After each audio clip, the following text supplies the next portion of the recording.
Alrighty, so today we're going to talk about the anatomy of a ship card and tell you what the different symbols mean and why they're there.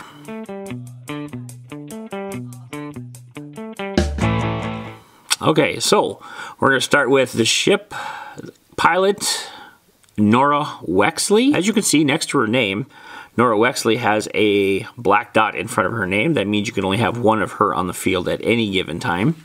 And here's the example of one that does not have one, and that would be the Royal Guard pilot, and he does not have a black dot in front of his name, so that means you can have multiples of him on the field at one time.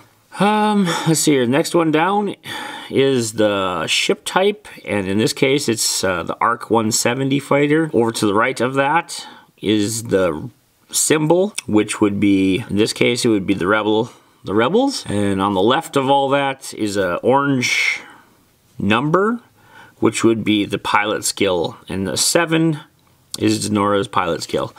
The bigger the number, the quicker to shoot. Lower the number, the slower to shoot. Alright, next we're moving on to attack value, which is the number of dice you get to roll to attack, barring any other upgrades. And in this case she gets 2, but also you can see in the circle that there's little arrows up and down.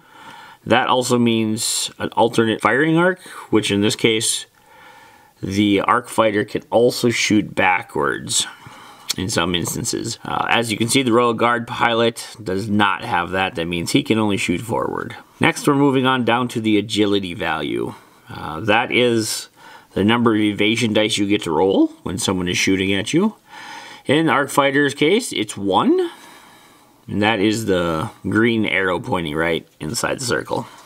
And then we're going to move down to the hull value, which is yellow. And that is the circle with the yellow square in it. In Nora's case, 6 is her hull value, which is how much damage that ship can take before it blows up after the shields are gone. Next we'll move down to the shield value, which is a circle with the blue ball in the middle of it. And that is the shield value.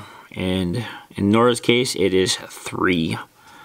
That is how many shield damage she can take before her shields go offline. Alright, so we're going to move on to the pilot ability.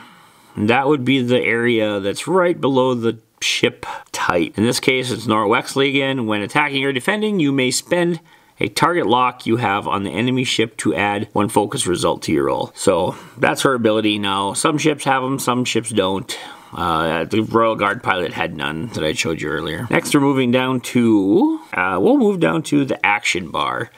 In this case, she has a focus and a target lock. Now we'll move down to the upgrade bar, which is the bottom row, which on the bottom left of the card is a ship icon, just another way to show you what ship it is. ARC 170 fighter. Next one over, the bar in the middle is an upgrade bar. In this case, Nora can have an elite upgrade, torpedo, crew member, and a astromech. Number way to the right, on the bottom right of the card, is the squad point cost. Without any upgrades, she is 29. Yeah, so that is basically what is going on with this. That's the anatomy of a card. If you have any questions, please feel free to leave them in the comment section below. If not, well, thank you for watching, and may the force be with you.